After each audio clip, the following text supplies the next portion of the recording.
Good evening, everyone.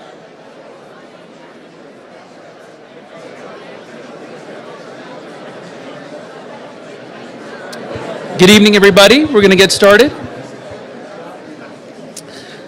Well, good evening, everyone. I am Clark Irvin, the Executive Director of the Aspen Institute's Homeland Security Program, and it's my great pleasure to welcome all of you to the 7th Annual Aspen Security Forum.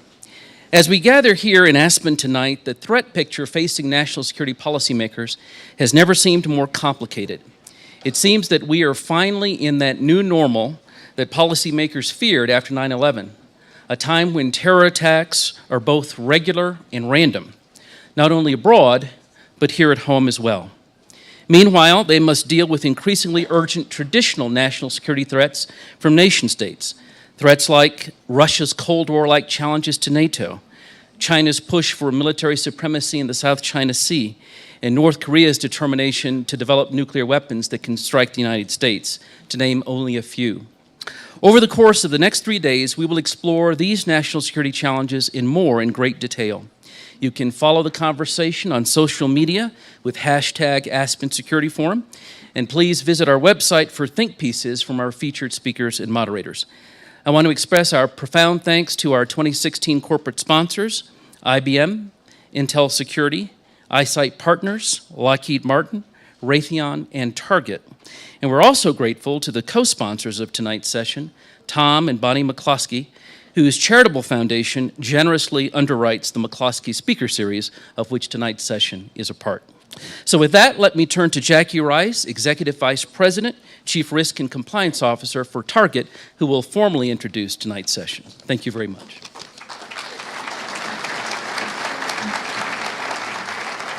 Good evening, everyone. On behalf of Target, and we have several of my colleagues here with us tonight, a sincere thanks to Clark, to Walter, and to the entire Aspen team. This is my second year attending Aspen. Target has been participating for many more than that, and I thought I'd start by sharing some of the insights around why Target thinks it's important to participate. So let me start with a little bit about us. We have 1,800 stores across the United States. We have 14 global sourcing offices around the world, 350,000 team members, and of course the countless guests that come into our stores and visit our website to shop every single day.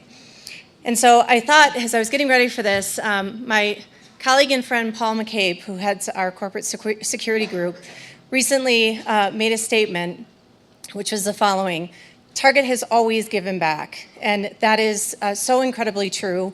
I've been with the company a year and a half, and I continue to be amazed at the amount of give back that we give to our communities, whether it's through financial support. Some of you may know we give over $4 million a week to various efforts.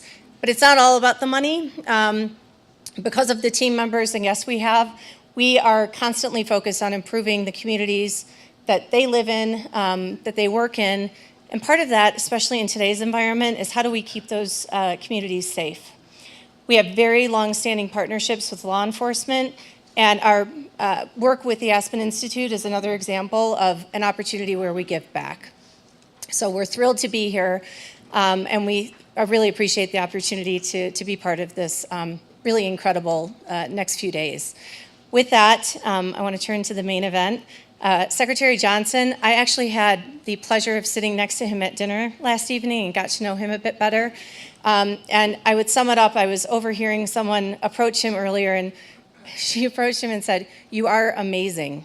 I think that's a pretty accurate description. So we're thrilled to have him speaking with us tonight. I'd also like to introduce Thom Shanker, who will be moderating the discussion with the Secretary. I want to make sure I get Tom's career correct. So he's currently the Assistant Washington Editor at the New York Times. He was previously the Times Pentagon correspondent for about 13 years, covering areas like Afghanistan and Iraq. Prior to that, he was the Chicago Tribune's Europe correspondent, where he covered the wars in former Yugoslavia. He was the Moscow correspondent through coup and the collapse of the Soviet Union. He also co-authored a New York Times bestseller called Counterstrike, The Untold Story of America's Secret Campaign Against Al-Qaeda. So he's had a pretty uninteresting career, obviously. So with that, I want to welcome both Thom and the Secretary to the stage. Hope everyone has a wonderful time and enjoy the evening. Thank you.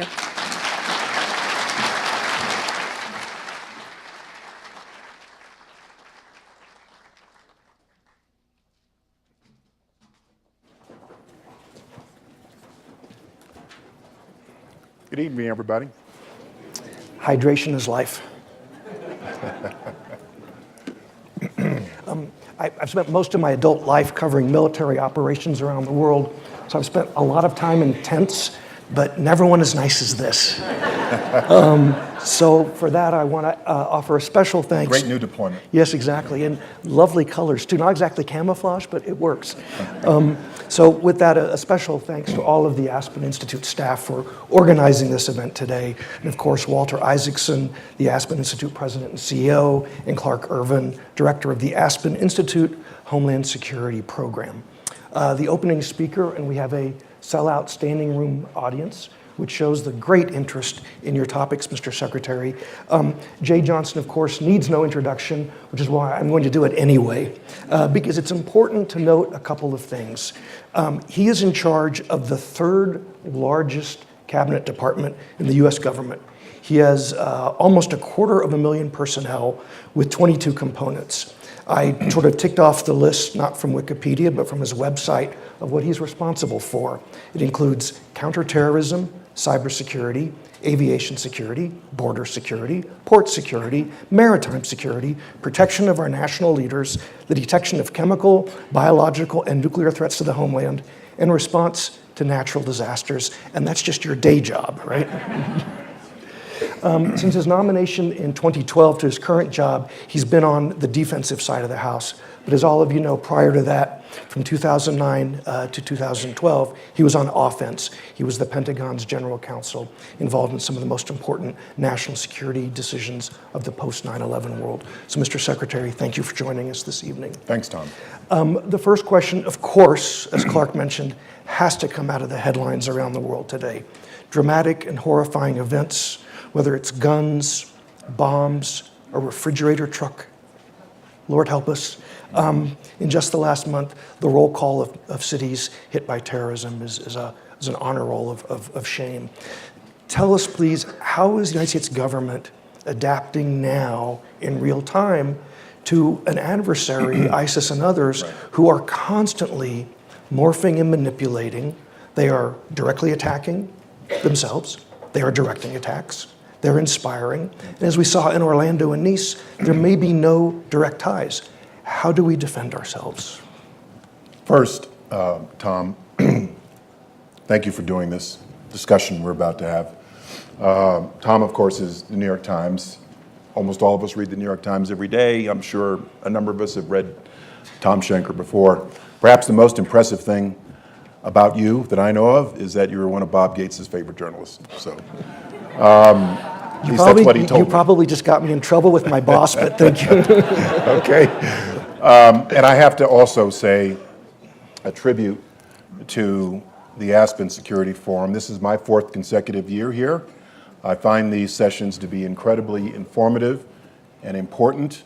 There are a number of senior DHS personnel who are here, who will be participating in the program. I hope that everyone here has an opportunity to meet them. They're terrific people. They're terrific public servants. There are a lot of DHS people who are not here tonight as we speak.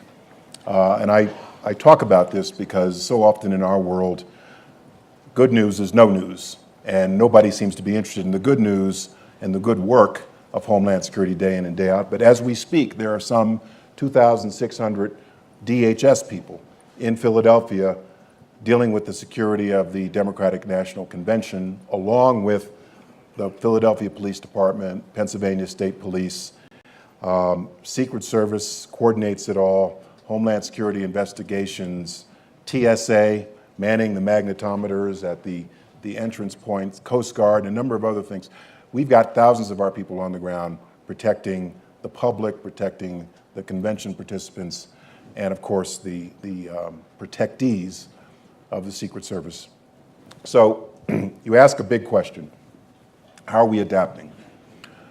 I always tell our people that in this evolving threat environment, we have to anticipate the next terrorist attack, not the last one.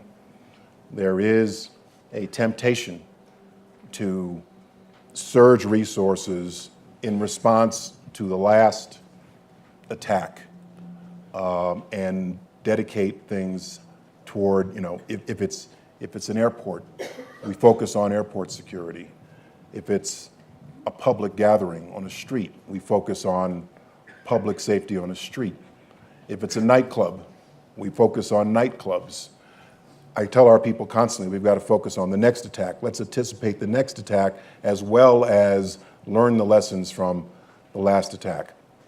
We are in an evolving environment. Just since I've been in national security in this administration, I have watched us evolve from terrorist-directed attacks, principally from al-Qaeda affiliates, AQAP, the al-Qaeda elements of al-Shabaab.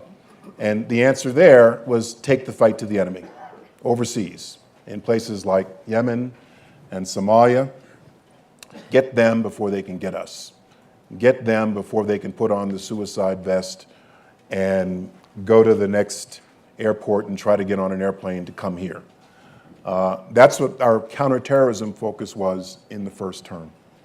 Now we see not only the rise of ISIL, but the rise of the terrorist-inspired attack, where the operative may not have met a single other member of the terrorist organization that he is inspired by, may never have trained with the organization, have never been to Iraq, Syria, and may not have ever received a direct order from a terrorist leader, but is inspired by something in social media, on the internet, to go commit an attack. That makes for a much more complicated threat environment. It is harder to detect by law enforcement, by our intelligence community. As Jim Comey likes to say, it's like looking for a needle in a haystack and looking for the grain of hay before it becomes a needle. So it's a much more complicated environment, which requires a whole-of-government approach. So militarily, we continue to take the fight to terrorist organizations overseas. We are taking back territory from the Islamic State. We are degrading their ability to communicate. We are degrading their ability to self-finance. But it doesn't stop there. It can't stop there. You can kill an enemy and not defeat an enemy in this existing environment.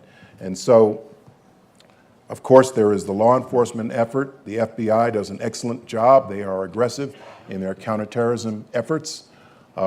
We continue to be concerned around aviation security. Pete Neffinger, the TSA administrator who was here, is doing a terrific job in that regard. Of course, continued security around soft targets, around federal buildings and installations, our Federal Protective Service in the Department of Homeland Security. We have added security around our visa waiver program. We're building the capability to monitor the travel of individuals of suspicion from overseas into the United States. I want to add to our pre-clearance capability at airports overseas, where we screen people on the front end rather than when they get here to the 1-yard line. But there is very, very definitely a role for the public to play in this environment. We've kind of become accustomed as public servants to not ask the public for something other than your tax money. In this environment, there is a role for the public to play. The public can and has made a difference through vigilance, awareness, and there is a role for the public to play. We've built upon the If You See Something, Say Something campaign. We're entering into partnerships with the NFL, Major League Baseball, and the like. And then, of course, last but not least, is the CVE effort. We refer to it inside the Beltway as CVE. We love acronyms, Countering Violent Extremism, which means building bridges to communities in this country, particularly American Muslim communities, and I say that plural on purpose because they are diverse. The Somali American community in Minneapolis is very different from the Syrian community in Houston.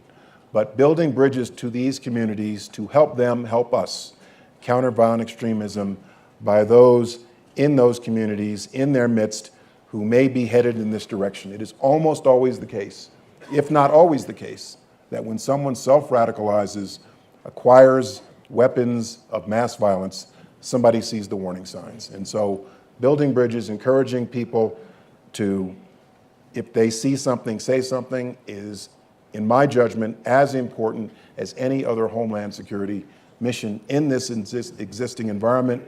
I've seen us adapt to this environment significantly just in the last 2.5 years since I've been secretary, but we've got to continue to adapt and be agile and be very cognizant of the direction we are heading.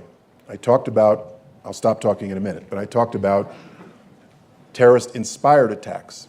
It's becoming even more complex than that, because within the realm of the terrorist-inspired attack, you can have, the terrorist-validated attack, where ISIL may claim credit for something after it occurs. There's this new category that the FBI uses called the terrorist-enabled attack, which is something a little more significant than terrorist-inspired. So it's becoming increasingly complex, is the short answer to your question. And we are adapting as we speak. We've done a lot just in the last several years to adapt to this. I want to pick up on one thing you said, the success on the battlefield.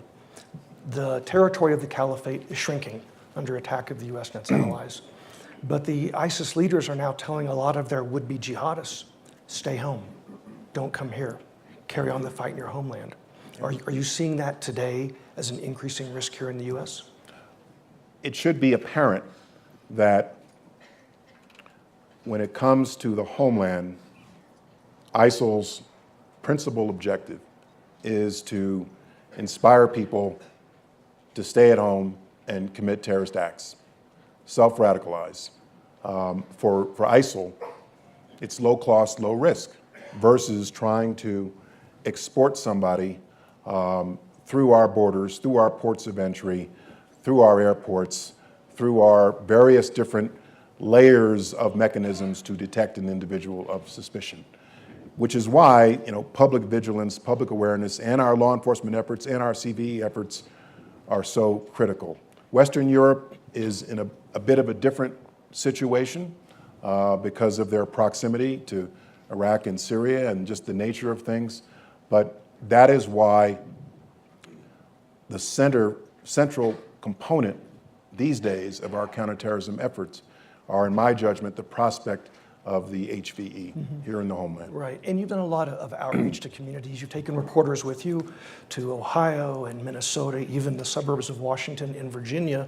But on your outreach to the Muslim communities in America, to young men at risk of radicalization, there's sort of an elephant in the room, and I use that metaphor wisely. It's the symbol of a certain political party. No comment. I'm not asking you to violate the Hatch Act. Don't ask me to violate the Hatch Act. I'm not asking you to campaign or to endorse. But Mr. Secretary, I think it's a really fair question to ask you, given your commitment to countering the violent extremist message, when a presidential candidate and his trusted surrogates start suggesting that this nation should apply religious tests about who can come here, and even inquire of our own citizens whether they follow Sharia law, a religious sniff test. I just have to ask you, does that make your job harder, and does that make America safer or less safe? Preface. I cannot comment and should not comment on what the candidates for elective office say. Now, full stop. Just between us. Just between us. Full stop. I have been probably, between me and George Salem over there, who's the head of our Office for Community Partnerships, we have been to probably every major metropolitan area in this country with a significant Muslim population. And building bridges to these communities is crucial. Further bringing them, integrating them into the fabric of our society is crucial to our Homeland Security efforts. acquainting them with our government, our law enforcement efforts. We're not just this big bad entity that, you think profiles you at airports. Here we are. Here's the Homeland Security guy, live and in the flesh. That is crucial to encourage them to help us. Rhetoric that vilifies American Muslims and Muslims in general is counter to that effort. That is counter to our Homeland Security efforts. It is a setback to our Homeland Security efforts. Given the nature of the threat we face, and I keep saying this, it is critical that we build bridges to these communities so that they are encouraged to root out, identify, intervene when they see somebody who is going in the wrong direction. So I gave a speech last September, Westminster College, where Winston Churchill gave his famous Iron Curtain address about how overheated rhetoric that fans the flames of fear, suspicion, and prejudice has consequences.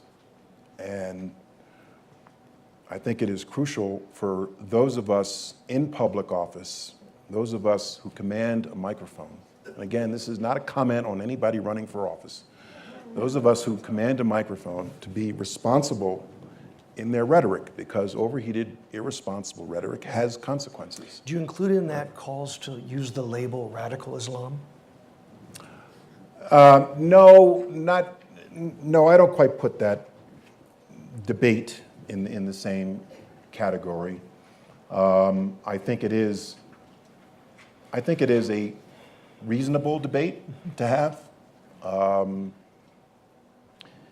In my day-to-day Homeland Security world, though, it is not relevant to whether we put somebody on a no-fly list, whether somebody is a lawful military objective for targeted lethal force, whether somebody's arrested and charged with a terrorist act. It's irrelevant whether you call them Islamic extremist or violent extremist. I mean, I can honestly tell you, I can't remember those baseball cards when I was at DOD that I'd have to sign off on. I can't remember whether they said Islamic extremist or violent extremist, as long as the person was a lawful military objective and the collateral damage assessment was there. So day to day, practically speaking, it doesn't matter what label you put on these guys, as long as we are preventing them from entering this country, as long as we are arresting them and charging them when there is a crime about to be committed, and as long as we continue to take the fight militarily to these groups. Now, where I believe the label does matter, and I view this in practical terms, at some point when I leave office and I have time to research this more thoroughly, I want to fully understand the debate on both sides. But day to day, where it matters is what I consistently hear in American Muslim communities. Whether it's Somalis, Pakistanis, Syrians, what I consistently hear is ISIL has hijacked my religion, and they do not represent Islam. They are a terrorist organization claiming the banner of Islam, but they do not represent any aspect of my religion. And to refer to the Islamic State or Al-Qaeda as Islamic extremism suggests and buys into the notion that they occupy some aspect of my religion, which is offensive to us. So in our efforts to build these bridges, if we walk in the door, if George and I walked in the door and said, we got to do something about these Islamic extremists, help us out, you've got a problem in your religion, we're not going to get very far. That's viewing things in very, very practical terms. This political debate about Islamic extremism versus violent extremism is interesting, but day to day, it is of no consequence in terms of who we arrest, who we take down, who we prevent from coming in the country, and who we kill. Great. Thank you. Another theme that we have to cover this evening, of course, is the issue of race relations in America today.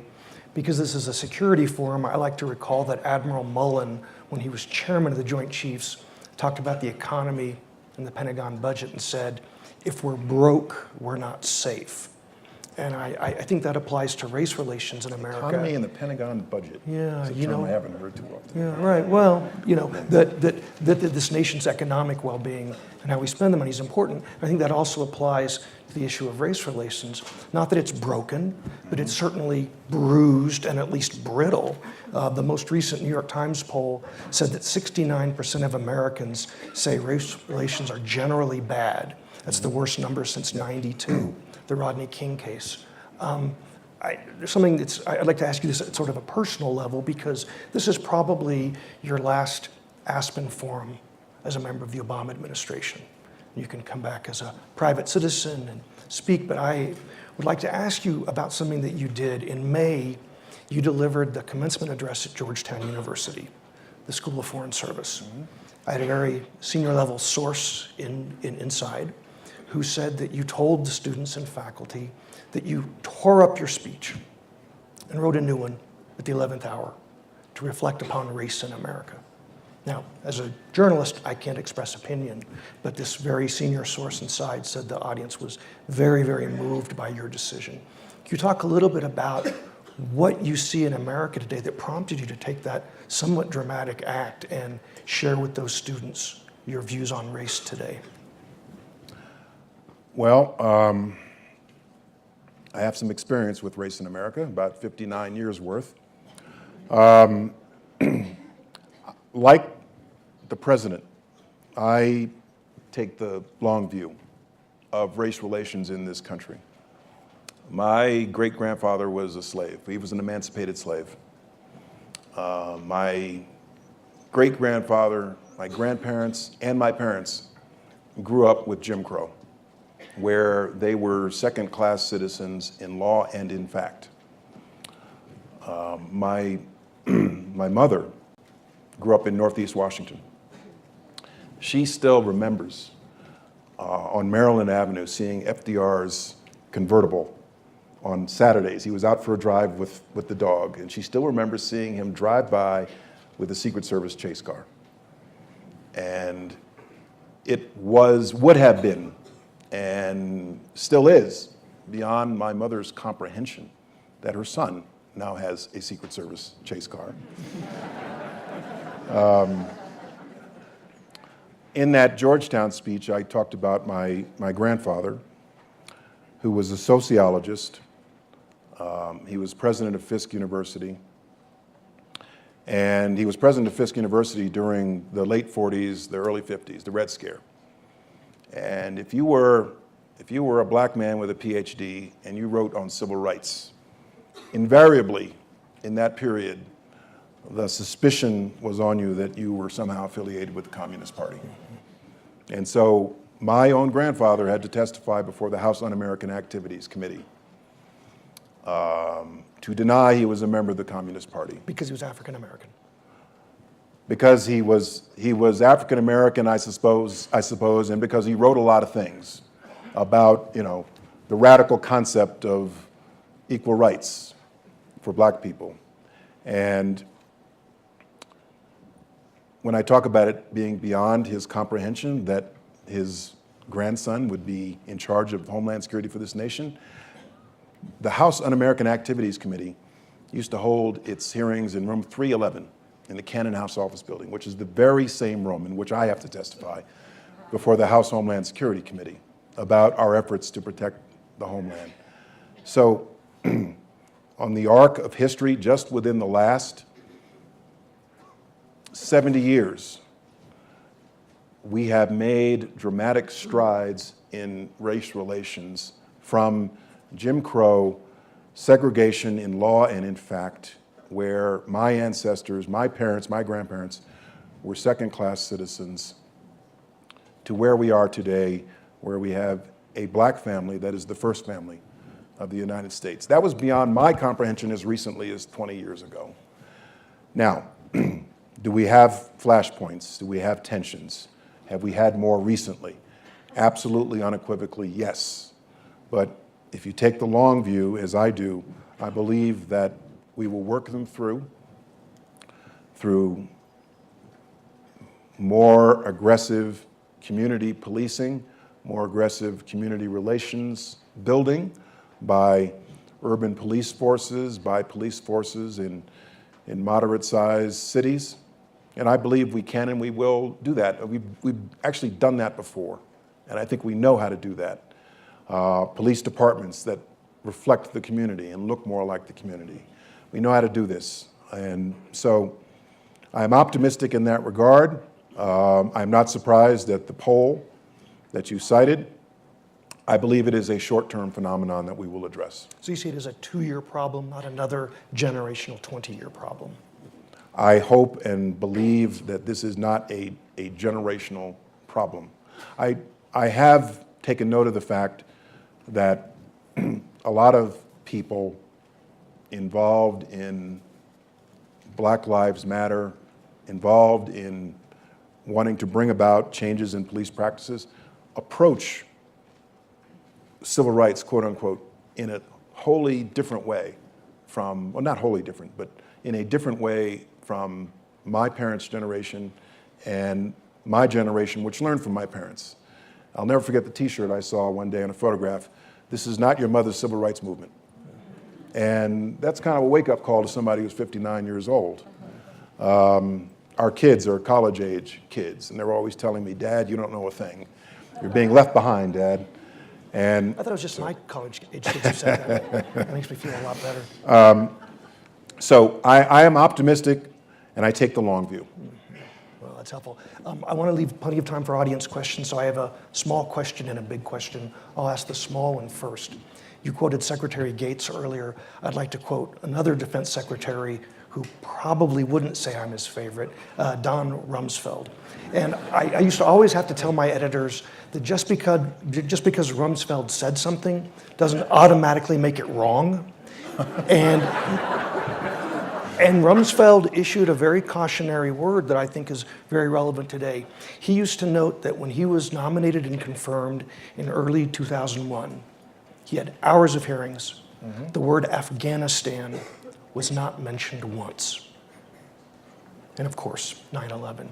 So as you look to handing over the reins to your successor, who will have a confirmation hearing, what is the question that you think he should be asked that nobody's asking? That's a good question. I would say, the question should be, are you personally prepared to spend time and use the weight and authority of your office to build bridges to communities in our homeland in which ISIL is attempting to recruit? I think that is vital for the Secretary of Homeland Security to play that role and to be personally comfortable playing that role, whoever that is, whoever the next Secretary of Homeland Security is. So that is certainly question one. My department is still a work in progress in terms of eliminating the stovepipes, and so I think that the next secretary has to be as committed as I think I have been to management reform, to removing the stovepipes, making our department function more effectively and efficiently. There is a huge management and management reform component to this job, getting this huge 22-component, 229,000 person agency to function like it should for the American people. Right. So those are the two things. Those are two things that come to mind. Right. Now here's my larger question, and it follows on your point about ISIS perfectly. I'm a native of Oklahoma City, which of course suffered a horrific attack of domestic terrorism, Timothy McVeigh bombing the Murrah Federal Building, hundreds of people killed, including small kids at a daycare. How did Oklahoma City respond? It is a red state through and through, but the capital of this red state voted tax increases year after year after year to rebuild the city. Oklahoma City today is a far better place than when I grew up. I was there for the 20th anniversary. Right, and there's no better way to say to Timothy McVeigh, you murdering son of a bitch, you lost. Look at this great city around us today. There's a climate of fear in America, and even though the administration talks about resilience, there still is not the sense of resiliency that I see specifically in Oklahoma City, that one sees in Israel. Even French officials, after the Nice attack, were saying, this is the new normal, we have to get used to it, and they were criticized. What do our political and government leaders have to say to speak truth to the American people without instilling fear, but making them more muscular in their resilience? Good question. Two things. One, I think it is incumbent upon us in public office to accurately and fully describe the Homeland Security threat. It's one of the reasons I revised our National Terrorist Advisory System last year. But to quickly follow that in the same statement with what we are doing about it to protect you. Here are the 10 things we are doing to protect the homeland. People are entitled to know what their government is doing to protect them. But then you have to go on to say, and it's not just scare the crap out of people. Tell them what's happening, but then tell them what you're doing about it. And say, and you can help us by public vigilance, public awareness, followed by the message that terrorism cannot prevail if people refuse to be terrorized. And we are, in fact, a very resilient nation, whether it's Oklahoma City, and I was there last year for the 20th, and you look at how Oklahoma City has rebuilt itself while still memorializing what happened. It's no accident that after the Boston Marathon 2013, something like 50% more runners signed up in 2014. You look at Lower Manhattan now and how it has rebuilt itself. The new Freedom Tower, which is taller than the Twin Towers. It is a new New York when you go to Lower Manhattan now. And so we are a resilient country, and we do bounce back. I still remember on September 12th, 2001, people in Manhattan came to work. People in Lower Manhattan came to work. My former colleagues in the Pentagon, the day after the Pentagon was attacked, came to work in the E-ring. So we are, in fact, a resilient country. We tend not to run and hide and retreat in the face of a catastrophic terrorist event. History shows that time and again. And I think it's important to remind the American people about their own character and resilience. So you think this current sense of fearfulness is passing? I think that there is a way to channel the sense of anxiety now into a more positive and constructive awareness about how we can support our Homeland Security law enforcement officials and how we can ourselves contribute to our own Homeland Security. I'm not supposed to promote books, but Juliette Kayyem has a terrific book, Security Mom, and it's about, Homeland Security in the home. And there is a role for the public to play. So those are really my thoughts on this point. Thank you. In the moments remaining, I'd love to get questions from the audience. If you would stand up, there will be a microphone brought to you. Please identify yourself, and as they say on Jeopardy, make sure it's in the form of a question. Sir.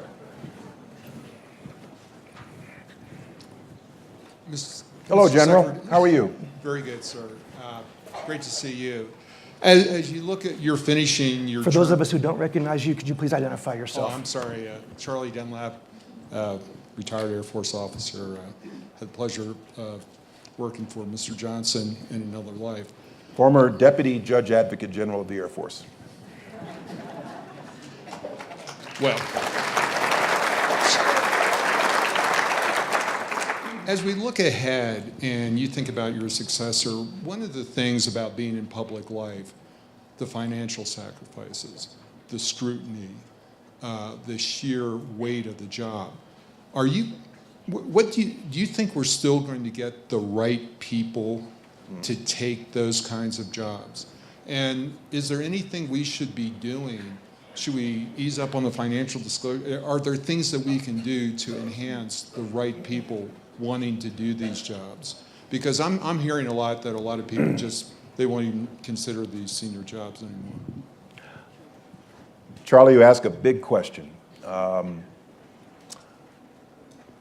terms of, are we recruiting the right people? I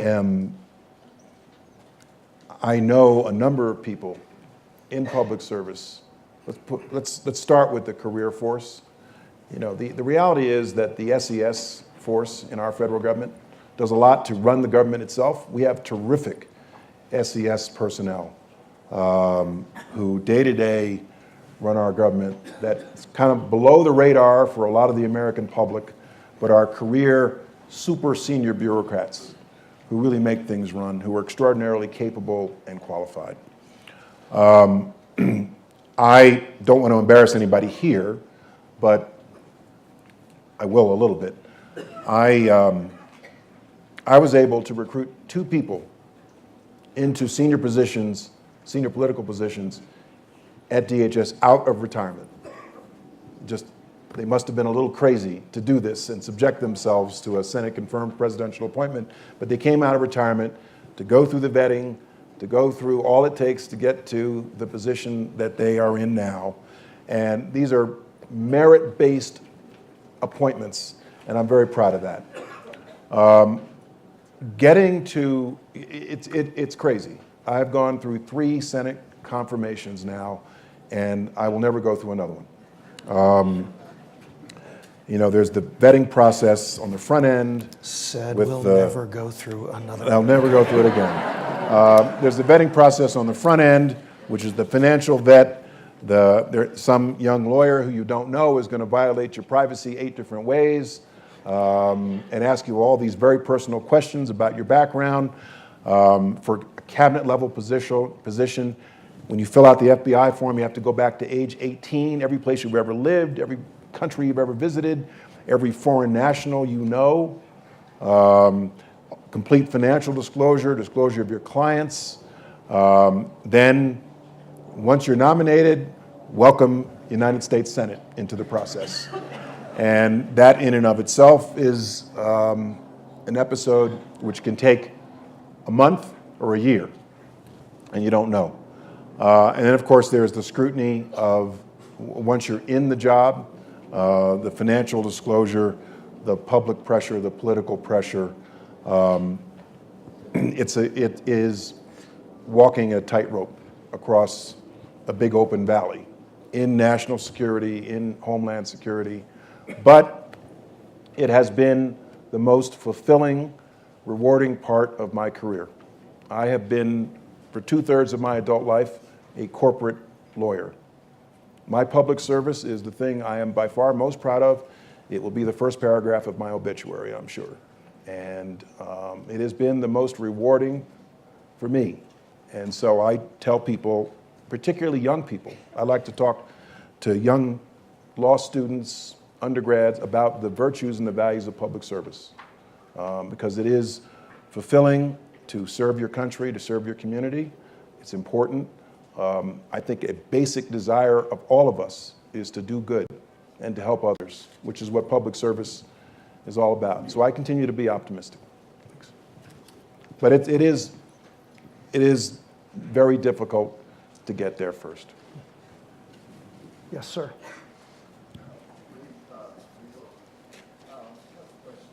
Sir, there's a microphone coming too. If you'll wait just a moment, please. There it is. Thank you. Thank you. Excluding so-called lone wolf attacks, what is the likelihood, in your opinion, sir, of virtually eliminating or significantly eliminating multi-person attacks? Multi-person attacks is in Brussels or Paris over the next, 5 years, 10 years. Can we degrade ISIL that much, or is it hopeless? The other way people ask me that question is, what keeps you up at night? And I used to say everything keeps me up at night. You have to focus on all of it. I will acknowledge that the thing that most keeps me up at night is the next Orlando, San Bernardino type attack by someone who has radicalized in secret. And I believe that we're going to be at this for a while, addressing this type of event. In Homeland Security, you have to look at all threats, all hazards. Some are high impact but low probability. Others are higher probability. And so we have to prioritize in this way.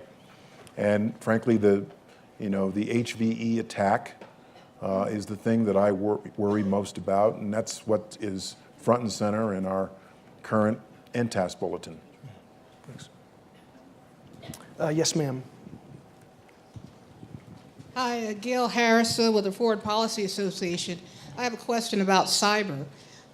What if ISIS or a nation state takes down the electric grid in 5 of our major cities? Now, I know Homeland Security, Cyber Command, and FBI all have a role, but who would be in charge in that scenario? A couple of things. First, just yesterday, the president signed a directive that publicly clarifies the roles of the various components of the U.S. government in cybersecurity. And basically what this PPD does in a rather clever way is to differentiate between a threat response and an asset response. And it says that for threat responses, federal law enforcement is principally responsible, though we're all in a coordinated way involved. And for asset response, the Department of Homeland Security is the lead. So basically what the PPD does is clarify there's the cop and there's the fireman. Jim Comey is the cop and I'm the fireman. So when you want to report the crime, the hack, the threat, you go to law enforcement. If you need somebody to help you put out the fire, plug the vulnerability, prevent it from spreading, and root out the bad actor from your systems, the Department of Homeland Security is in the lead.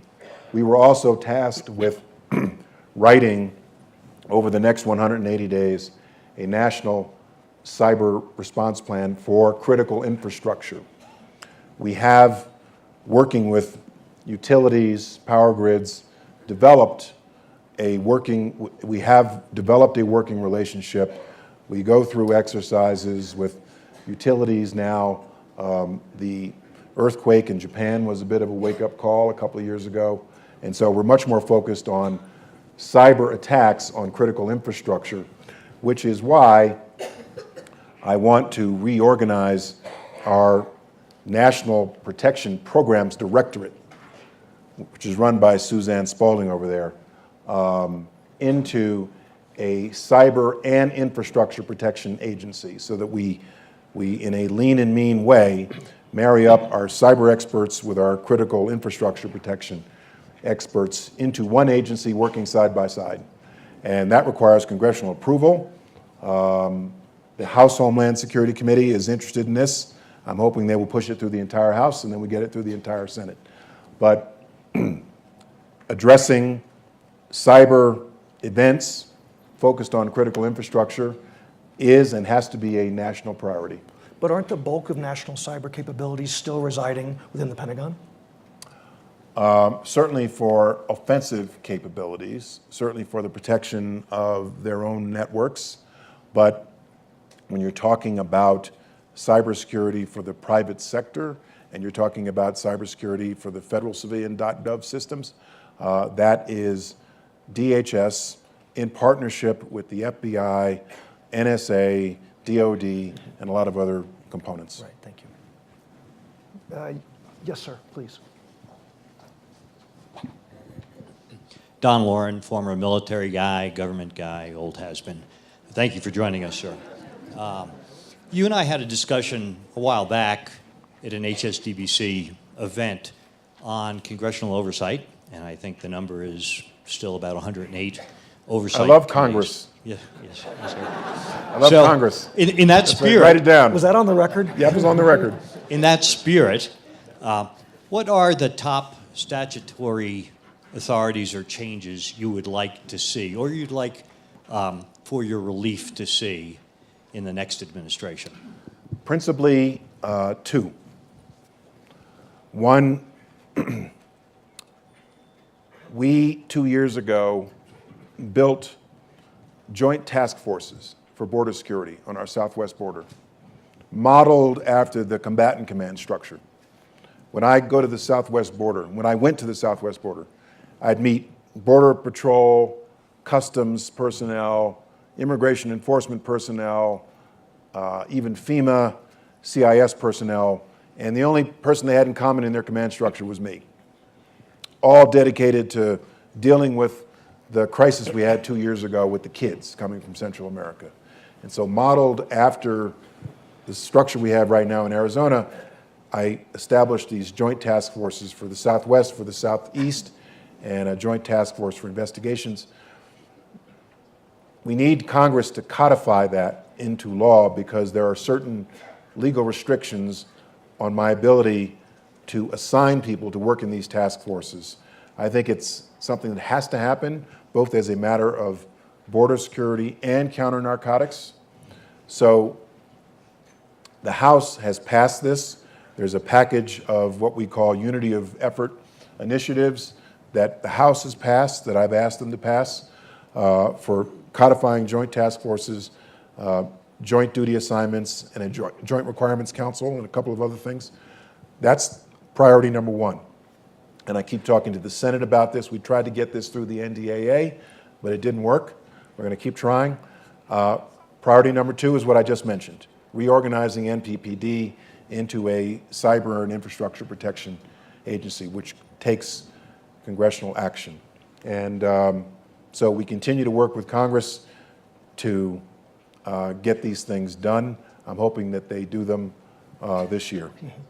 I have the sign for 5 minutes left, and my years reporting from conflict zones have taught me the most dangerous place a journalist can stand is between an audience and cocktails. So what I'm going to do is take two questions together, bundle them for the Secretary to answer in the final. Yes, ma'am, in the red in the very, very back row. And then we'll take one more from this side. Kim Dozier with the Daily Beast. Secretary Johnson, you have been fighting violent extremism at the Pentagon and now at DHS. Leaving office, do you feel a sense of frustration or failure? Is there something that you think you could have done better to defeat it faster? And could we see a time when terrorist attacks in this country are as common as they seem to be becoming in Europe or parts of the Middle East? Thanks. Hold that. I'm sorry, what was the second question? Sorry. Could we see a time when terrorist attacks in this country could become as common as they seem to be becoming in Europe and across the Middle East? Hold that. And the last question, yes, ma'am, here on the aisle. Last year we talked about the internet, cyber, and I wondered if some progress had been made as to taking down those websites that seem to be the ones that create the training for these terrorists. And I remember that this was something that was going to be looked into, and I was wondering whether any progress had been made. It seems that as soon as a terror attack happens, the first thing that they do is go and get the computers to see what they've been doing. Thank you. Let me answer the last question first. We have had conversations with the tech sector about internet service providers taking down content that violates their terms of service. Various companies have, I think, just recently made considerable strides in that regard, but it's a difficult task. It is becoming increasingly difficult for internet service providers, trusted flaggers, to identify prohibited content because of the increasing sophistication in which terrorist organizations launch this stuff in multiple places very quickly, and it's like chasing a rabbit. But I think we've made some progress just in the last 12 months. George could answer your question more specifically. What could we have done differently? I think that we are making considerable progress now in encouraging European nations to do more about border security, monitoring the travel of suspicious individuals, aviation security, and the like, through the influence we have on members of our visa waiver program. We have asked countries for HSPD 6s.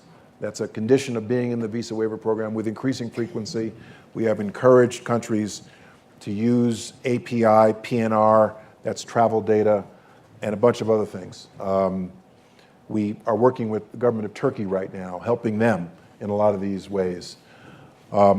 This is something that we're doing in a concerted way now, and I kind of wish we had started this in a more concerted way earlier. I think that's something that we have not been as focused on as we needed to be in the past. Your last question about, are we looking at a period when things become as common and as frequent as they are in Europe? 50 years ago, I have a photograph from 50 years ago when my father, me and my little sister went to visit the US Capitol, and our car was parked in a public parking space about 150 feet from the western front of the eastern entrance to the Capitol. Just, you could drive up, park your car in public parking 150 feet from the US Capitol building. Those days are long gone, unfortunately. Aviation security then was a fraction of what it is now. And we live now with the threat of terrorism. We live now with small-scale attacks with increasing frequency. I believe that if we continue our efforts to not only take back territory from terrorist organizations, but degrade their ability to communicate and recruit and inspire, we will take away a lot of the energy and the intensity of what we are seeing right now. That's something I believe in, and I think that's something that we all should strive for. And we certainly do in national security every single day. Right. Thank you. To all of you who join us, thank you. The Aspen people. Thank you. Thank you.